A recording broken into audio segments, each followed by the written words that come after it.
नमस्कार ट्रेडर्स मित्रांनो, माझे मार्केट चॅनलमध्ये तुम्हा सर्वांचे स्वागत आहे. या व्हिडिओमध्ये आपण सोमवारी कामकाज कशा पद्धतीने होऊ शकतं, निफ्टी असू द्यात, बँक निफ्टी असू द्यात, याची माहिती पाहणार आहोत. त्या अगोदर आपण शुक्रवारी काय डिस्कशन केलं होतं. शुक्रवारी म्हणजेच गुरुवारी जे काही मार्चची मंथली एक्सपायरी आपण पाहिलेली आहे, त्यासाठी जे काही डिस्कशन आपण केलेलं होतं ना, अगदी त्याच पद्धतीचं कामकाज होताना आपल्याला पाहायला मिळाले. रादर त्याच्यापेक्षाही खूप चांगलं कामकाज आपल्याला होताना पाहायला मिळालेलं आहे.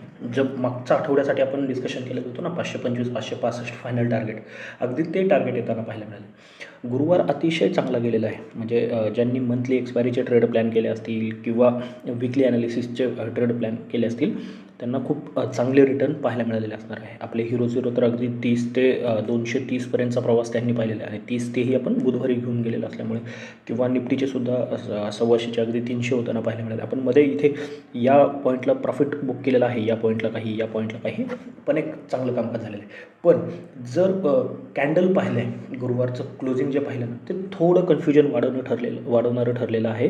कधी?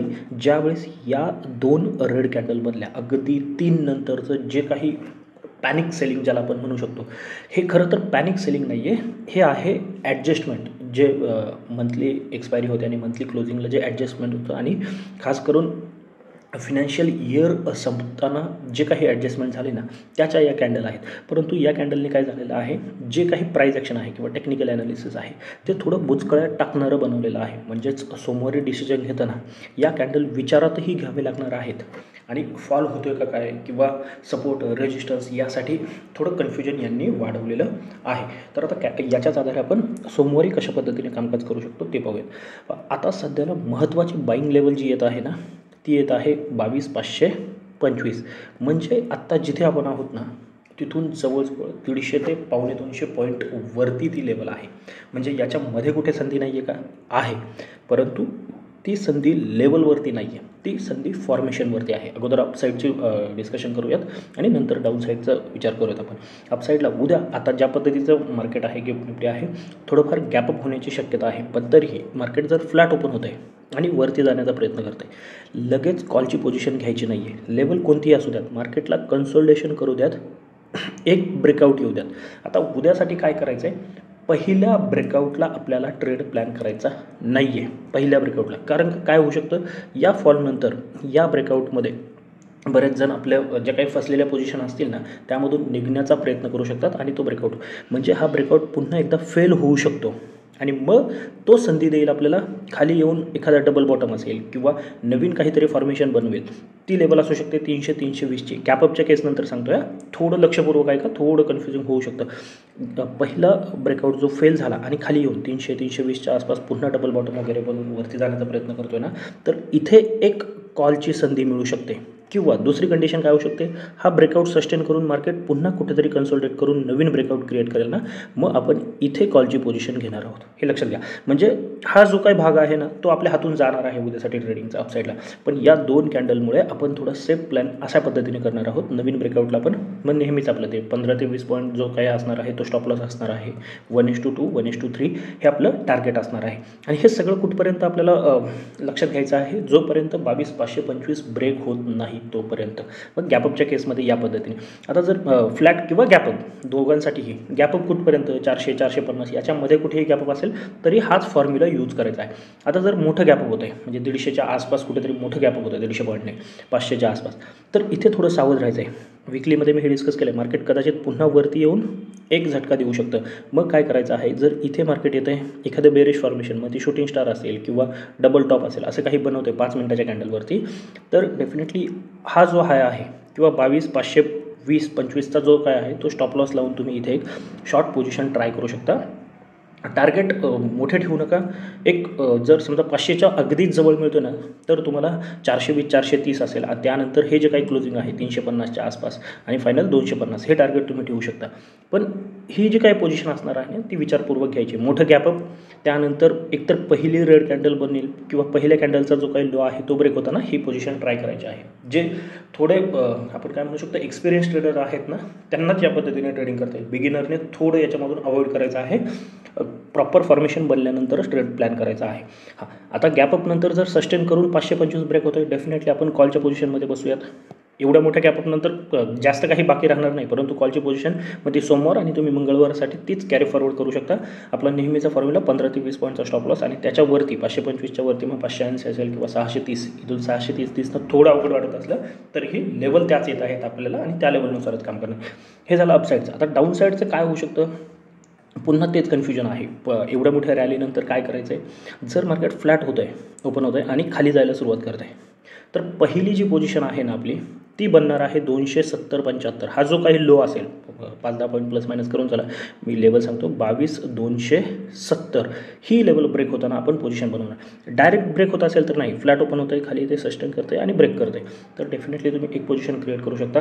याच्या मात्र लेवल आहेत जे आपण टार्गेट ठेवू शकतो. ते पहिली लेवल आहे 22,220, 22,160 आणि 22,100. राऊंड फिगर सांगतो आहे, 22,100, 22,120, 22,080. हा महत्त्वाचा झोन आहे. याच्यासाठी तुम्ही ट्रेड प्लॅन करू शकता. जर 22,270 ब्रेक होते तर हे झालं फ्लॅटच्या केसमध्ये. जर मोठं गॅपडाऊन होते, लक्षात घ्या 22,220च्या आसपास गॅपडाऊन होते ना, तर इमिजिएट पुटमध्ये बसायचं नाही. एक तर इथे दोन कंडिशन यूज करायचे आहेत. 22,200च्या आसपास मार्केट इथे सस्टेन करून 22,220 ब्रेक केलं तर 22,100 त्याच्या खालच्या जे लेवल आहे 22,160 असेल, 22,100 असेल आणि 22,040 असेल. याच्यासाठी टार्गेट प्लॅन करायचं आहे. पण असं न करता मार्केटला पुन्हा मोठ्या गॅपडाऊननंतर पुन्हा वरती येऊन इथे पुन्हा डबल टॉप वगैरे किंवा बेरिश फॉर्मेशन बनत असेल ना 270च्या आसपास या लेवलला टेस्ट करायला येऊन, तर तिथे तुम्ही पुढची पोझिशन घेऊ शकता. पण मार्केट तेजीचं आहे. डाऊन साईडचे ट्रेड प्लॅन करताना SL स्ट्रिक्ट असला पाहिजे. उद्यासाठी दोन्ही बाजूला SL स्ट्रिक्टच असला पाहिजे आणि क्वांटिटी थोडं कमी ठेवल्या तरी चालतील. आपल्या पूर्ण क्वांटिटी ज्या आहेत ते याच्यावरती प्लॅन करायच्या आहेत. आणि डाऊन साईडच्या क्वांटिटी जर पुन्हा आपण 22,200च्या खाली बंद व्हायला सुरुवात केली ना, तर मग आपण पूर्ण क्वांटिटीने तोपर्यंत आपण क्वांटिटी उद्यासाठी तरी ॲटलिस्ट थोड्या कमी ठेवणार आहोत, खास करून निफ्टीमध्ये. आता बँक निफ्टीची काय कंडिशन आहे हे पाहून घेऊयात. ज्या पद्धतीने निफ्टीचं झालेलं आहे ना, तेच काहीसं बँक निफ्टीचं होताना आपल्याला शेवटी पाहायला मिळालेलं आहे. बँक निफ्टीची जी महत्त्वाची लेवल आहे, जे अपसाईडच्या ट्रेड प्लॅन करण्याची, ती जिथे बंद आहोत ना तिथून जवळजवळ 250 ते 300 पॉईंट दूर आहे आणि ती लेवल आहे 22,400, 450. सॉरी 22 म्हणतोय, 47,400, 450. जोपर्यंत ही लेवल ब्रेक होत नाही ना, तोपर्यंत बँक निफ्टीमध्ये कॉलची पोझिशन बनत नाही आहे. तर याच्यावरती कॉलची पोझिशन बनल्याच्या नंतर तुमचे जे काही टार्गेट असू शकतात ते आहे 47,700 आणि 48,000. हे मोठे लेवल सांगतो आहे एकदम.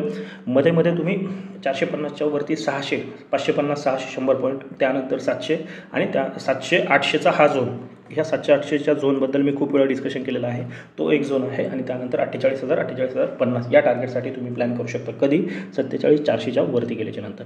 तोपर्यंत आपण सेल ऑन राईज हे लक्षात ठेवायचं आहे. कुठपर्यंत म्हणजे एक SL तुमचा जाऊ शकतो. जर मार्केट गॅप अप होतं आहे किंवा फ्लॅट ओपन होऊन इथे येतं आहे आणि इथे एखादं बेरिश फॉर्मेशन बनवतं आहे ना, तर हा स्टॉप लॉस लावून 47,450 तुम्ही सेल पोझिशन इथे क्रिएट करू शकता. मग एक स्टॉप लॉस जाऊ शकतो कधी ब्रेक होईल त्यावेळेस. मग पोझिशन तुम्हाला रिव्हर्स करता आली पाहिजे हे लक्षात घ्यायचं आहे. आणि इथे तुम्हाला एक सेलची पोझिशन बनवू शकते. त्यानंतर 47,200 आणि 47,050 हे टार्गेट ठेवू शकता. आता डाऊन साईड कुठे होऊ शकते. डाऊन साईडसाठी सगळ्यात महत्त्वाची लेवल आहे. जरी 47,000 ही सायकोलॉजिकल महत्त्वाची लेवल असली तरीही 46,970 कमीत कमी ही लेवल ब्रेक होईपर्यंत सेलची पोझिशन क्रिएट करायची नाही आहे. म्हणजे शॉर्ट पुटचा जो ट्रेड आहे ना तो आपल्याला इथपर्यंत ट्राय करायचा नाही आहे. 46,970. आता 46,970 ब्रेक झाल्याच्या नंतरचे तुमचं टार्गेट असणार आहे ते आहे 46,800, त्यानंतर 46,660 आणि 46,500. ह्या महत्त्वाच्या लेवल आहेत. 46,500च्या खाली जर मार्केट पुन्हा एकदा जाते ना, तर आपण वीक होत आहोत मार्केटमध्ये. पुन्हा एक थोडंफार बेरिश ट्रेंडच्या दिशेने, खरं बेरिश नाही म्हणता येणार, परंतु मार्केटमध्ये विकनेस थोडाफार येण्याची शक्यता आहे.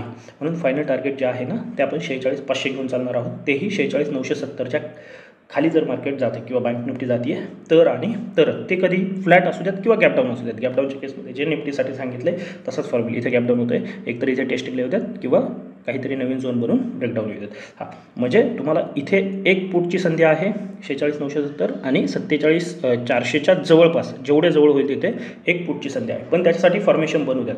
जर कदाचित गॅप अप होतं आणि डायरेक्ट ब्रेक होतं तर तुम्ही तिथे पुट ट्राय करू शकत नाही आहे. म्हणजे इथे सुद्धा आपल्याला पुटची संधी आहे, इथे सुद्धा पुटची संधी आहे. कॉलची संधी कुठे आहे, याच्या वरतीच. तोपर्यंत आपण कॉल घेणार नाही. खाली कोणत्याही सपोर्टपासून जर चांगलं रिव्हर्सल येते तर डेफिनेटली आपण तिथे, म्हणजे 46,800 जवळ येतं आहे, डबल बॉटम बनतो आहे किंवा कोणतंही बुलिश फॉर्मेशन बनते, तर प्रत्येक सपोर्टला आपण कॉल पोझिशन शोधणार आहोत. कारण का मार्केट अप ट्रेंडमध्ये आहे. परंतु फक्त कालचं जे काही झालेलं आहे त्यानुसार आपण ज्या लेवल काढलेल्या आहेत त्यावरती आपण आपली पोझिशन बनवू शकतो. जर एक माहिती आवडली असेल तर या व्हिडिओला लाईक करा आणि चॅनलला सुद्धा सबस्क्राईब करून द्या. तर आजच्यासाठी एवढंच. धन्यवाद. जय हिंद, जय महाराष्ट्र. Keep trading.